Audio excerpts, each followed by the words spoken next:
em nome de Jesus. Amém e amém. Digam graças a Deus. Mais forte, graças a Deus. Abra a tua Bíblia comigo no livro de Números. Números capítulo 9. Números capítulo 9. Ainda de pé no seu lugar.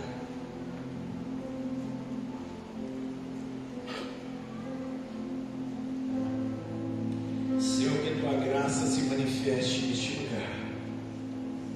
É a nossa oração. Números capítulo 9, verso 15 em diante diz assim: no dia em que foi armado o tabernáculo, a tenda que guarda as tábuas da aliança, a nuvem o cobriu. Desde o entardecer até o amanhecer, a nuvem por cima do tabernáculo tinha aparência de fogo. Era assim que sempre acontecia: de dia a nuvem o cobria, de noite tinha aparência de fogo. Sempre que a nuvem se levantava de cima da tenda, os israelitas partiam do lugar em que a nuvem descia e ali acampavam. Conforme a ordem do Senhor, os israelitas partiam, conforme a ordem do Senhor acampavam. Enquanto a nuvem estivesse por cima do tabernáculo, eles permaneciam acampados. Enquanto a nuvem ficava sobre o tabernáculo por muito tempo, os israelitas cumpriam a sua responsabilidade para com o Senhor e não partiam. Às vezes, a nuvem ficava sobre o tabernáculo poucos dias. Conforme a ordem do Senhor, eles acampavam. E também conforme a ordem do Senhor, partiam. Outras vezes, a nuvem permanecia somente desde o entardecer até o amanhecer. E quando se levantava pela manhã, eles partiam. De dia ou de noite, sempre que a nuvem se levantava, eles partiam. Quer a nuvem ficasse sobre o tabernáculo 2 dias, quer um mês, quer mais tempo, os israelitas permaneciam no acampamento e não partiam. Mas quando elas se levantavam, partiam. Conforme a ordem do Senhor acampavam, conforme a ordem do Senhor partiam. Nesse meio tempo, cumpriam suas responsabilidades para com o Senhor, de acordo com as suas ordens anunciadas por Moisés. Meu Deus, te peço que a tua graça se manifeste conosco agora, através da tua santa e poderosa palavra. Eu te peço, meu Deus, que ninguém saia deste lugar da mesma forma como entrou, mas que de alguma forma possa ser impactado, Deus, pela revelação que há na tua palavra. Nos ensine, meu Deus, aquilo que o Senhor quer nessa noite. Nos instrua no poder que há na tua palavra. Meu Deus e meu Pai, eu te peço que haja reverência no coração dos teus filhos, que haja devoção no coração dos teus filhos, para ouvir a tua voz, e tudo aquilo que distrai, tudo aquilo, Deus, que tenta ocupar o lugar que é teu, nós repreendemos agora, em nome de Jesus. Amém e amém. Pode se assentar nos seus lugares. Queridos, a história do povo de Israel, muito conhecida, e é a história que é pregada nas escolas dos israelitas, assim como nossos filhos e você que passou pela escola, estudou a história do Brasil. Existe essa matéria, essa disciplina que conta desde a descoberta do Brasil pelos portugueses. Antes disso já existiam os índios que habitavam nessa terra, como foi o processo de colonização, como que foi a construção e o estabelecimento do império aqui no Brasil. Depois veio a república e por aí vai, até chegar nos dias de hoje. Mas o israelita, quando criança vai para a escola, ele aprende o que está na Bíblia Sagrada. A história dos israelitas é contada nas escolas. Aquilo que nós temos como sagrado e contamos apenas nas igrejas, isso é ensinado em disciplinas seculares lá do povo israelita. E conta que em certo tempo da história, o povo de Israel vivia como escravo em outra nação, a nação do Egito. E um dia Deus desce para livrar o seu povo sob a tutela de Moisés. Moisés então lidera o seu povo até que eles pudessem chegar a um lugar chamado Palestina, que era a terra que foi prometida para eles. Uma terra diferente da terra onde eles trilharam, onde eles peregrinaram. uma terra desértica, que foi o lugar onde eles caminharam. A mesma coisa a terra do Egito, mas essa terra era uma terra diferente, porque era uma terra onde eles poderiam plantar, onde eles poderiam colher. Era a terra dos sonhos. Mas até que isso acontecesse, eles passaram então por esse caminho. E esse tempo de vagueação, de deserto, esse tempo de peregrinação que durou 40 anos, foi um momento muito especial e está registrado com detalhes na Sagrada Escritura, e nós vamos ver um pedaço deste tempo agora, onde mostra quando o povo estava sendo direcionado. Imagine você andar por um deserto, imagine você caminhar por um lugar desconhecido, um lugar onde você vai olhar para todos os lados e o cenário praticamente é o mesmo: areia e céu, sol escaldante. Para nós entendermos talvez uma dificuldade, podemos pensar também em navegar em um alto mar, onde não há instrumentos tecnológicos para direcionar uma embarcação.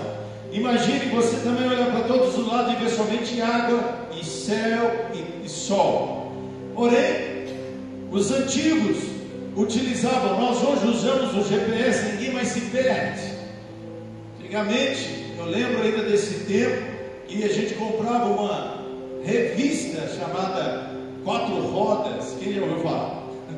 E a gente comprava, e quando eu ia para um lugar desconhecido, eu fazia ali, eu traçava a rota, qual rodovia que eu deveria pegar, qual a próxima cidade, e a minha esposa que é de copiloto, qual que é a próxima cidade, qual que é a distância, e por aí a gente ia. Agora não tem mais, né? Hoje é no celular, até para andar a pé, né? Eu já participei de eventos em São Paulo, que eu até mesmo ia de ônibus, porque era mais em conta. Chegava lá, eu conferia com o taxista se ele estava fazendo a rota certa. Então hoje está tudo mais fácil, mas eu estou falando de um tempo remoto, de um tempo bem distante, em que não existia essa tecnologia, no tempo em que o povo guiava era pelas estrelas, né? Marcava as constelações, um povo que se guiava por mapas e também por bússolas. A bússola, ela tem uma coisa interessante, ela marca a região norte, do lado norte, e assim você calculava, se o norte está para cá, o sul fica o contrário, o leste a direita, a esquerda, por aí vai, e a pessoa então se localizava.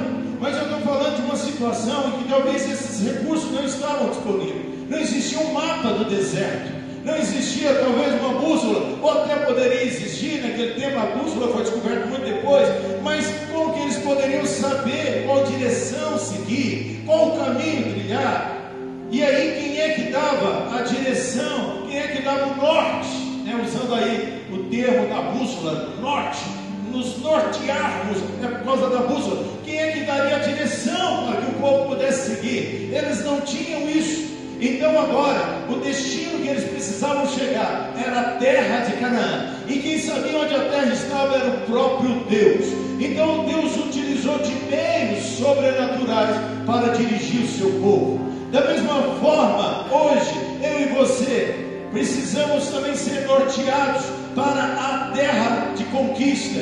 Nós falamos no mural dos nossos alvos de oração, os nossos projetos de vida que nós temos, os ideais que Deus coloca dentro do nosso coração. De repente isso simbolize para nós também a nossa terra prometida, o lugar que nós queremos chegar, o alcance que nós desejamos. Talvez seja um milagre, uma bênção, algo que nós queremos no nosso coração. E nesses dias estamos falando sobre um projeto de vida. Coloque então como uma terra prometida o teu alvo estabelecido aqui.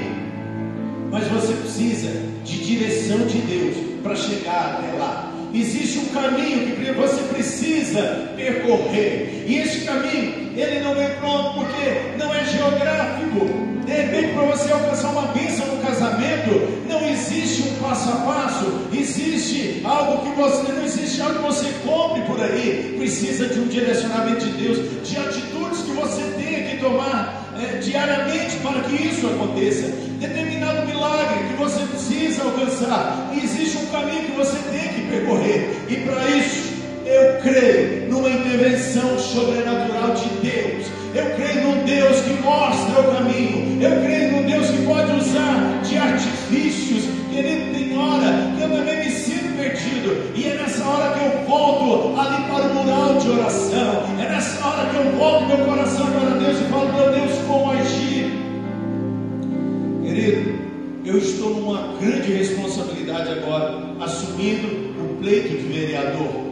E não tem cartilha pronta. Como ser uma pessoa que vai corresponder à expectativa criada? Mas eu creio num Deus que vai me mostrar o caminho. Eu creio num Deus que vai me apontar como fazer. E para isso eu vou até Ele diariamente dizendo: Deus, sinaliza como fazer, como agir. Então, do mesmo jeito que o povo foi direcionado naquele dia, do mesmo jeito que Deus mostrou as etapas, os caminhos que eles tinham que percorrer, e às vezes Deus usou rotas que não eram as melhores, segundo a ótica humana. Talvez Deus não tenha usado o caminho mais curto, segundo o nosso ponto de vista, mas era o caminho certo, com as paradas certas, com as etapas certas. E às vezes Deus utilizou isso, porque o Egito já estava no passado daquele povo, mas o Egito ainda estava na cabeça de muita gente. Nós vamos ver que em alguns momentos de dificuldade, alguns pensaram em desistir, pensaram em voltar atrás na sua decisão, mas aí Deus foi amadurecendo e trabalhando algumas coisas. Mas vamos lá, vamos também entender como que o povo sinalizava. Uma nuvem se manifestou sobre o tabernáculo. O tabernáculo era o templo móvel, onde eles construíram para ter o seu momento com Deus, e eles observavam uma nuvem que se formava sobre o tabernáculo. Essa nuvem de dia continuava uma nuvem, de noite se transformava em coluna de fogo algumas vezes. Deserto, ele tem a capacidade de ser muito quente durante o dia e muito frio à noite. Então, de dia, Deus estava ali se manifestando, dando sombra; de noite, aquecendo o coração, o corpo daquelas pessoas. Mas a nuvem se movimentava ao bel prazer. Tinha época que a nuvem ficava meses no lugar, tinha época que ela parava durante a noite e pela manhã já se movimentava. E essa nuvem então sinalizava o caminho. Eu não sei te falar a velocidade desse movimento. Se você olhar para o céu, você vai ver que nuvens se movimentam. Alguém vai dizer: pastor, mas não é exagero, as nuvens já se movimentam. Mas a nuvem levou o povo para o lugar certo, e eles chegaram à terra prometida. Eu creio que Deus pode usar até esses recursos. Muitas vezes o movimento de Deus se dá através desse tempo de oração, talvez com palavras instrutivas, talvez com alguém falando no teu coração, a própria palavra de Deus, que é um mapa para nós vivermos nessa terra. Mas vamos observar o movimento dessa nuvem. Primeira coisa, o povo estava de olho nos céus, estava de olho nas nuvens, porque há um ensinamento para mim e para você nessa noite. Nós temos que entender que o que acontece aqui na terra é reflexo do que acontece nos céus. Por isso é que eu oro, porque eu creio que quando eu orar, alguma coisa nos céus vão acontecer, e vai haver intervenções aqui na terra. Quando você tiver uma fé nesse nível, quando você também levar a tua vida para um nível de oração, entendendo que quando você ora, coisas estão acontecendo no reino espiritual que vão refletir aqui na terra. Um dia, Daniel recebeu a visão de um anjo, e o anjo disse isso para Daniel: Daniel, desde o primeiro dia que você se aplicou a orar, foram ouvidas as tuas orações, e houve guerra nos céus para que chegasse a resposta até você. Isso aconteceu com 21 dias. Então o que você faz aqui na terra vai ter, ou melhor, quando você ora, impacta nos céus e traz resultado aqui na terra. Então o céu se move e o povo segue. Jesus ensinou os discípulos a orar, e ele ensinou assim: quando vocês orarem, diga assim: Pai nosso que estás no céu, santificado seja o vosso reino, e seja feita a vossa vontade, assim na terra como ela é feita nos céus. Querido, entenda uma coisa: Jesus estava querendo ensinar que no céu a vontade de Deus é soberana. Sabe, os anjos já abriram mão do livre-arbítrio. Eu e você temos o direito de escolher obedecer a Deus ou não. Mas os anjos, em algum tempo da história, alguns já se rebelaram e se tornaram os anjos decaídos, sem glória, que nós chamamos de demônios, e os outros continuaram anjos. Mas nos céus, a vontade de Deus é absoluta. Quando Deus fala alguma coisa, a coisa acontece. Então lá no céu não tem tempo para a coisa acontecer de acordo com a vontade de ninguém. A vontade de Deus lá é soberana. E se nós trouxermos isso aqui para a terra, do mesmo jeito que há harmonia, que há glória no céu, vai haver aqui na terra também. Quando você também se propõe no teu coração a obedecer ao Senhor, sabe, tem gente que fala: não, mas eu não vou fazer porque eu não concordo. Faz sem concordar. Se é Deus que está direcionando, se é a palavra de Deus que está orientando, pastor, mas eu não senti. Mas querido, há um princípio bíblico estabelecido, e é lógico, você entende o porquê. Não tem esperar um sentimento, uma emoção vir junto. Quando você entende que a vontade do Senhor, ela é absoluta, quando você aceita Jesus como teu Senhor, quando você faz do céu a tua fonte de direção, certamente você vai ser guiado para a conquista da tua terra prometida. A segunda coisa que nós vemos é que nós temos que mover com a nuvem. Diga comigo: mover com a nuvem. Mover com a nuvem é seguir a vontade de Deus. Sabe, Jesus falou assim: aquele que quiser me seguir, toma a sua cruz e venha após mim. Tomar a cruz, querido, no tempo bíblico em que isso aconteceu, quando alguém põe uma cruz na costa, já estava claro, traçado o destino daquela pessoa, ela iria morrer. Tomar a cruz não significa que Jesus quer que você sofra, mas está dizendo: morra para si mesmo, morrer para os nossos apetites e seguir essa vontade de Deus. Querido, é acreditar que a vontade de Deus, ela é melhor para a nossa vida. Quando eu me converti ao Senhor Jesus, eu resolvi seguir este texto. A palavra de Deus diz que não pode mentir, não pode roubar, não pode defraudar, não pode irar no teu coração, deixar o sol se pôr sobre a ira. Então eu começo a trabalhar para que isso se torne uma realidade na minha vida.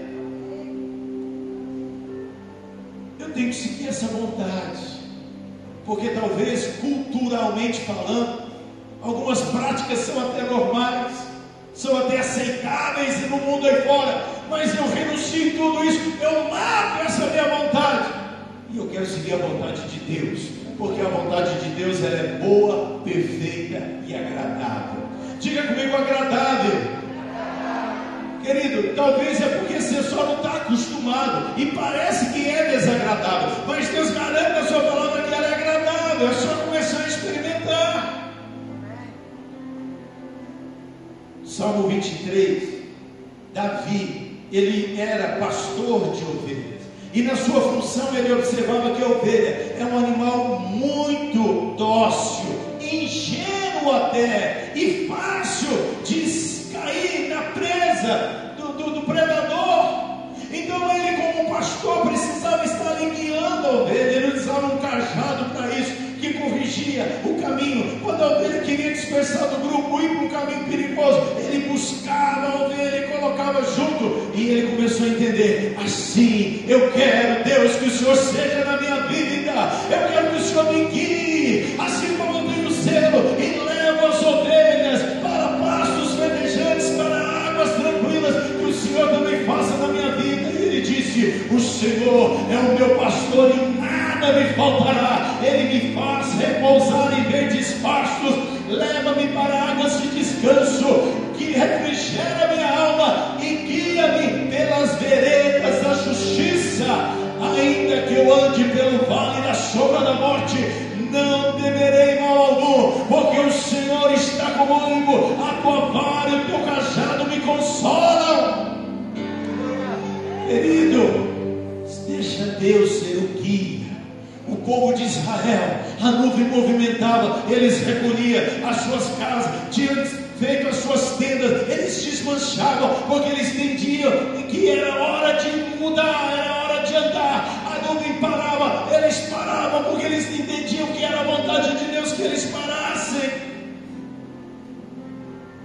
Eu preciso ter um coração sensível à vontade de Deus. Tem hora que Deus fala para me frear, tem hora que Deus fala para me avançar, tem hora que fala para Deus fala para a gente ser mais arrojado. O próprio Cristo falou em João capítulo 10, verso 27, as minhas ovelhas ouvem a minha voz e me seguem. Diga comigo, eu preciso mover com a vontade de Deus. E outra coisa, mover sob a direção das nuvens geram bênçãos de Deus. A garantia da presença de Deus é que vai fazer toda a diferença. Sabe, quando nós estamos propondo esses 100 dias, como eu disse, não tem pão mágico. São princípios que você começa a praticar que vão manifestar a graça de Deus. Princípios de atrair a presença de Deus para a tua vida. Agora, tem pessoas inteligentíssimas, tem pessoas que têm poder, que têm força, e elas vão ter êxito por causa desse tipo de ação. São pessoas diligentes, mas elas são limitadas. Talvez vão ter êxito em algumas áreas e outras não. E Deus propõe na sua palavra a sermos plenos. Terra prometida significa a abundância de Deus. E o que vai garantir, porque tem áreas da nossa vida que nós não temos controle. Por mais que sejamos bons, por mais que tenhamos dinheiro, por mais que tenhamos habilidades, vai ter momentos desconhecidos, vai ter momentos que nós não temos controle.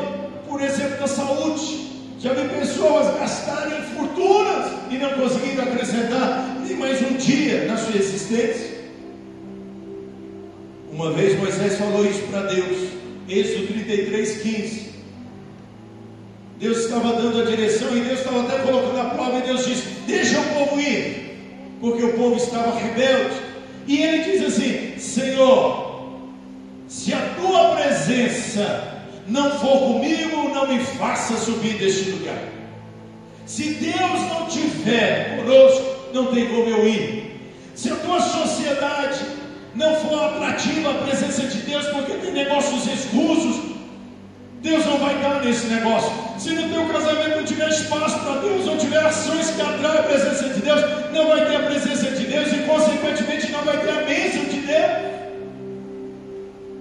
Deus precisa estar nos nossos negócios, no nosso relacionamento, na nossa vida. Quem crê nisso? Salmo 91. A gente abre a Bíblia e coloca na sala de casa e deixa amarelar aquela página, achando que isso tem poder para repreender o mal. Tem gente que põe aquela planta, comigo ninguém pode. Quem já ouviu falar? Na porta de casa. Tem outros que abrem a Bíblia e colocam. Tem gente que lê o horóscopo do dia, mas o salmo não é para ficar ali aberto. Você sabe que até Satanás citou esse salmo para Jesus. O negócio é praticar. E ele diz muito claramente, Salmo 91: aquele que habita no esconderijo do Altíssimo, a sombra do Onipotente descansará. Direi ao Senhor, Ele é o meu Deus.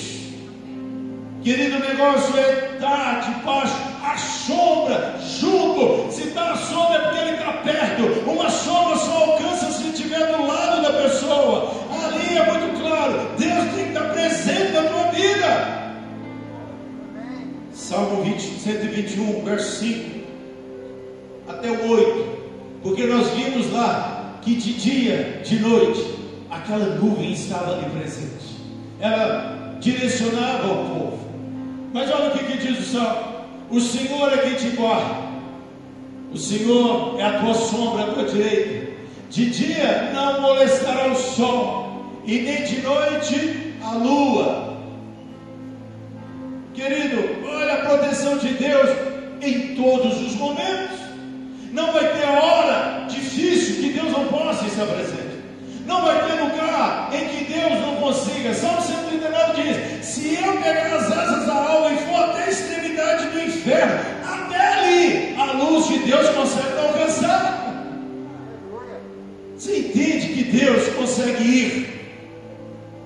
em qualquer circunstância da tua vida. Ele é especialista até nos extremos: sol e lua, fogo e água.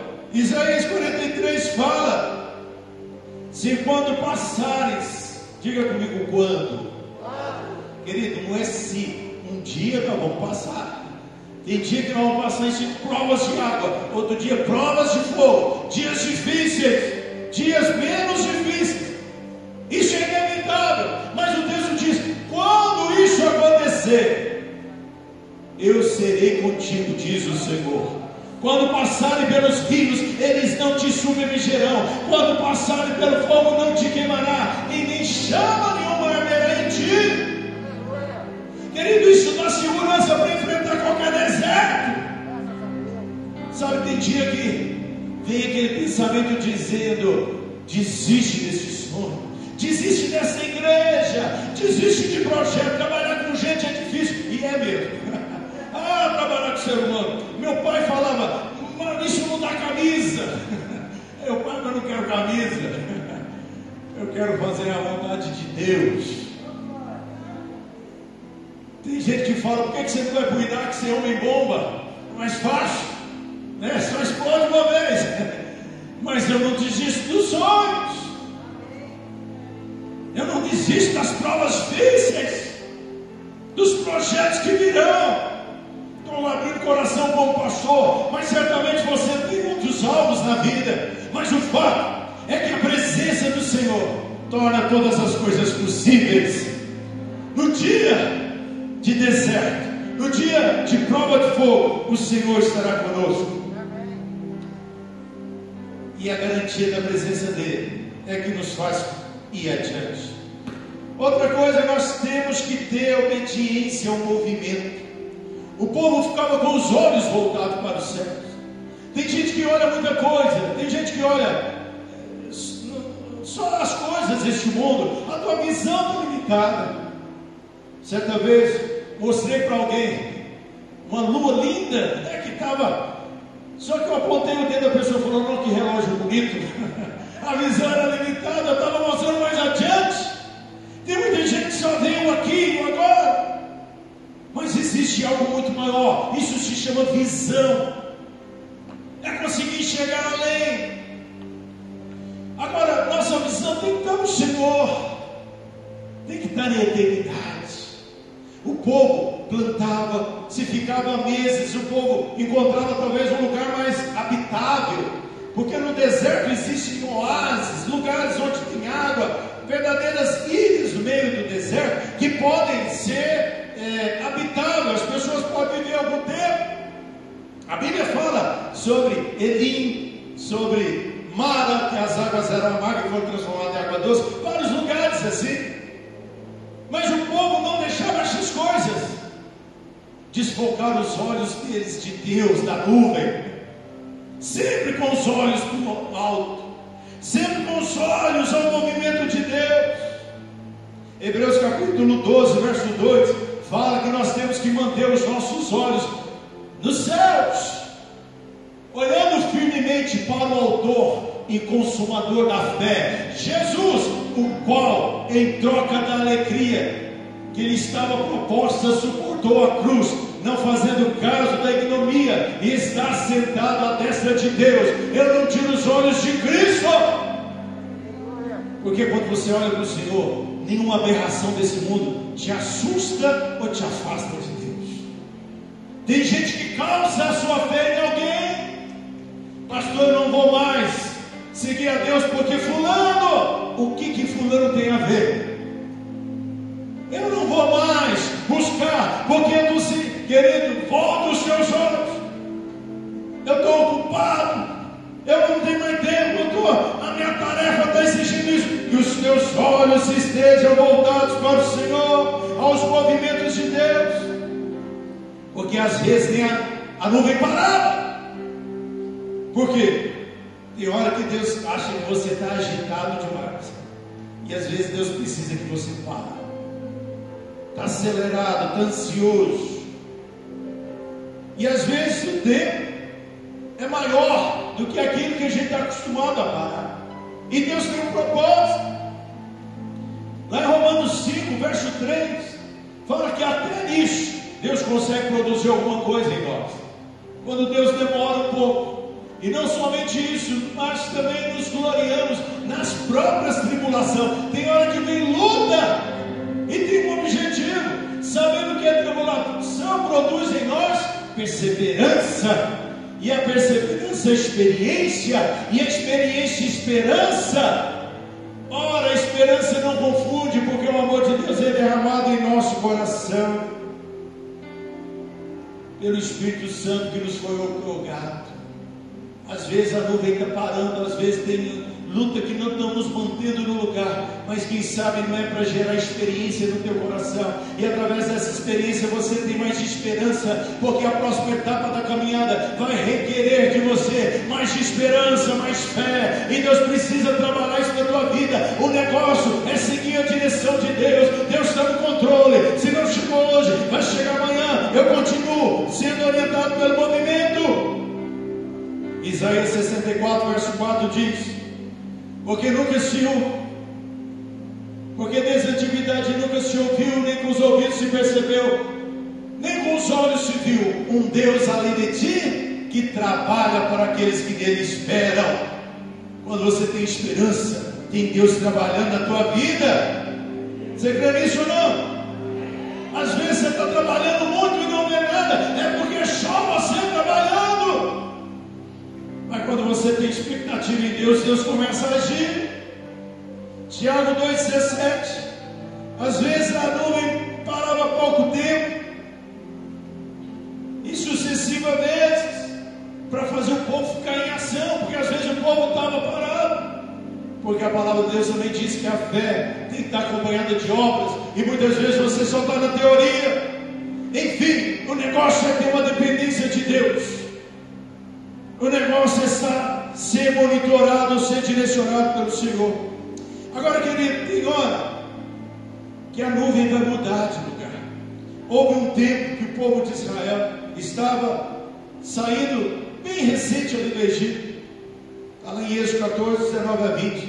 E fala que o anjo do Senhor, ele ia adiante, iluminando o caminho, porque eles deviam caminhar noite e dia. Então de noite estava lá iluminando, mas por algum momento aquela nuvem saiu de diante deles e foi para a retaguarda. A coluna de nuvem se retirou diante deles e pôs atrás deles, verso 20, e ia entre os egípcios e os israelitas. Agora se transformou numa coluna de fogo. Querido, tem hora que parece que Deus não está na nossa frente. E tem hora que a gente se sente abandonado, perdido. Tem hora que você está esperando Deus vir por uma área e Deus entra por outra. Deus já está agindo lá na sua casa, na sua família, fazendo coisas. O povo de Israel, olhando para frente, talvez podia se sentir abandonado, mas é porque Deus agora colocou numa outra posição para proteger os israelitas do inimigo que vinha sobre eles, para retardar, porque o inimigo vinha com carro, com cavalo, e o povo estava caminhando a pé. Então Deus sai de um lugar e vai para outro. Só que tem hora que a gente pensa que está pesado. Existe um poema do Padre Zezinho antigo que diz assim, sobre as pegadas na areia. Quem já ouviu falar? E a história conta, de uma pessoa que teve um sonho, e esse sonho a pessoa andava pela areia, e essa pessoa observou que quando andava pela areia tinha um par de pegadas. Quando ela olhou para trás, viu que atrás das suas pegadas não eram só as suas, havia outro ao lado, um par de pegadas. E ele observou que tem as cenas da sua vida. E ele observou que também em alguns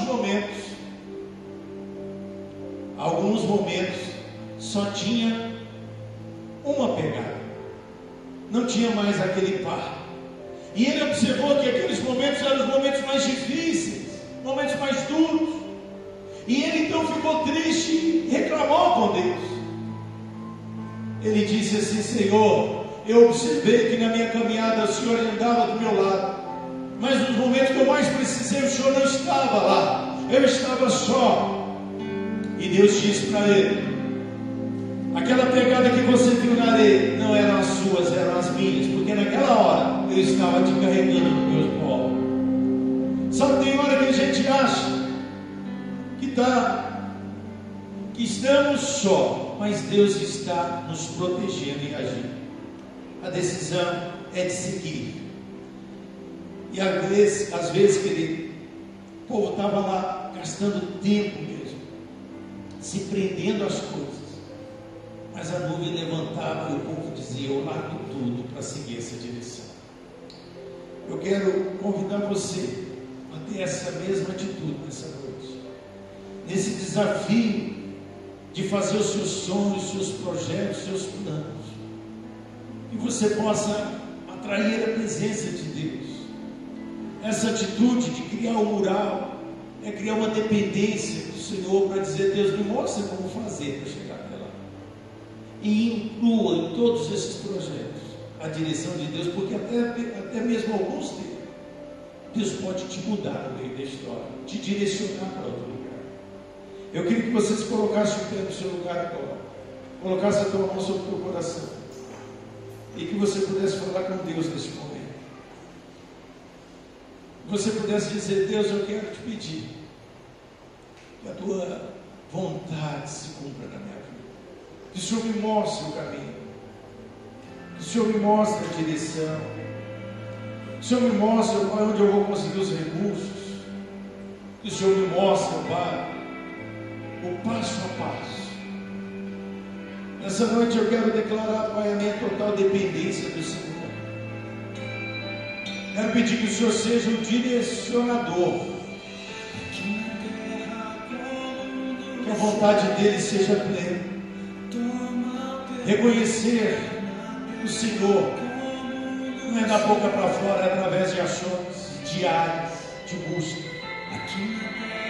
Então fala com o Senhor, que a vontade dele não só vai ser respeitada, mas vai ser seguida absolutamente. Não só num dia de culto, mas diariamente, todos os dias, no lugar de encontro que você tem com Deus, que você fala: Deus, me mostra, eu vou estar sensível à tua palavra, à tua direção, à tua ordem. Eu quero ver as coisas acontecerem, mas eu quero seguir a direção do Senhor. Não é só na minha força, não é só no meu empenho, mas eu preciso da tua bênção. Eu preciso, ó Pai, da diretriz do Senhor. Fala com o Senhor agora. Fala: meu Deus, eu quero, eu preciso, eu me submeto, eu busco isso agora, esse direcionamento do Senhor. Em nome do Senhor Jesus, olha agora e propõe no teu coração todos os dias a buscar do Senhor um recurso, a buscar uma intervenção, antes de desistir, antes de desanimar, antes de retroceder, confiar que Deus tem um recurso, que Deus tem a capacitação, que Deus sabe como fazer chegar até lá. Oh meu Deus, eu tiro toda a arrogância, eu tiro toda a autossuficiência e coloco diante do Senhor agora nessa noite. Oh Senhor Deus, a total dependência do Senhor. O Senhor é poderoso até para dizer aquele momento que eu vou ter que agir. Mas meu Deus e meu Pai, eu te peço ouvidos sensíveis e ouvir a tua voz. Eu te peço, Senhor Deus, um coração obediente, e me proponho, Pai, eu decido isso nessa noite, a ouvir a tua voz, a seguir a direção do Senhor para a minha vida. Então fala com o Senhor isso agora, em nome do Senhor Jesus. Deixa Deus tomar o lugar dele na tua vida, o lugar do Senhor, o lugar daquele que está no governo. Quem se assenta no trono é aquele que reina, é aquele que tem poder. Então diga para Deus: Deus, chega nesse trono, toma as regras da minha vida e me direciona. Não